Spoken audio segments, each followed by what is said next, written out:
பின்வரும் அளவுகளை கொண்ட கனசெவ்வகத்தின் மொத்த பரப்பு மற்றும் பக்கப்பரப்பை காண்க. நீளம் = 20 சென்டிமீட்டர், அகலம் = 15 சென்டிமீட்டர் மற்றும் உயரம் = 8 சென்டிமீட்டர். Okay sir, right. கனசெவ்வகத்தின் மொத்த பரப்பு மற்றும் பக்கப்பரப்பு. முதல் கணக்கிலே அவ்வளோ எலாபரேட்டா சொல்லி தந்துட்டேன். கனசெவ்வகம்னா கண்டிப்பா 3 பக்க அளவுகள் இருக்கும். ஒன்று நீளம், அப்புறம் நீளத்துக்கு L சொல்லுவோம், அகலத்துக்கு B சொல்லுவோம், உயரத்துக்கு S. அளவுகள் ஃபர்ஸ்ட் கொடுத்திருக்கிற பக்க அளவுகள் ஒரே அலகுகளில் கொடுத்திருக்காங்கன்னு பாருங்க. அலகு அப்படிங்கிறது யூனிட். கொடுத்திருக்க எல்லாமே சென்டிமீட்டர் சென்டிமீட்டர் சென்டிமீட்டர். சப்போஸ் அவங்க மீட்டர்னு கொடுத்தாங்கன்னா சென்டிமீட்டரா மாத்தி ஒரே அளவுகளை வச்சு தான் நம்ம போறோம். ரைட்? இப்போ கனசெவ்வகத்தின் ஃபர்ஸ்ட் கணக்குல சொன்னதுனால உங்களுக்கு நான் ஃபார்முலா அப்படியே கேக்குறேன், சொல்லுங்க. கனசெவ்வகத்தின் மொத்த பரப்பு ஃபார்முலா சொல்லுங்க பார்க்கலாம். 2 L அப்படியே பெருக்குங்க. L into B plus B into S plus S into L. H into L அல்லது L into H.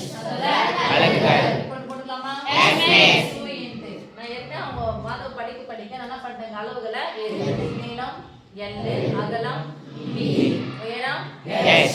இப்போ இது ரெண்டுத்தையும் பெருக்கலாமா? Yes miss. 20 15 5 2 30 5 2 30. இங்க ஒரு 0. அப்ப எவ்வளவு சாமி கிடைச்சிரும்? 300.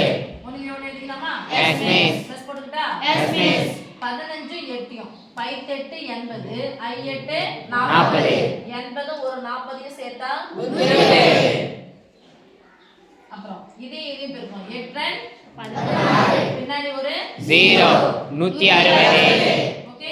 Yes miss. பாக்கெட்ல போட்டுக்கோங்க. மூணு நம்பர் குறிக்கலாமா? Yes miss. = 2 இங்க இங்க 0 இங்க 8 இங்க 5 16க்கு 6 0 சதுர அலகுகள். சதுர சென்டிமீட்டர் போடணும் அல்லது சென்டிமீட்டர் ஸ்கொயர். இப்போ கனசெவ்வகத்தின் பக்கப்பரப்பு. கனசெவ்வகத்தின் பக்கப்பரப்பு ஃபார்முலா சொல்லலாமா? Yes miss. எத்தனை மடங்கு அதுவும்? 2 மடங்கு. பொதுவா இருக்கிற அலகு என்னது?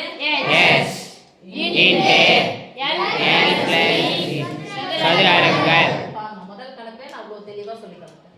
2 into H into L plus E. 2 into H னுடைய மதிப்பு என்ன சாமி? 8 into L யையும் B யையும் கூட்டிக்கணும். 20 ரூபாய் கூட 15 ரூபாய் கூட்டா எவ்வளவு? 35. இதுக்கு பதிலா என்ன போட்டுக்கலாமா? 35.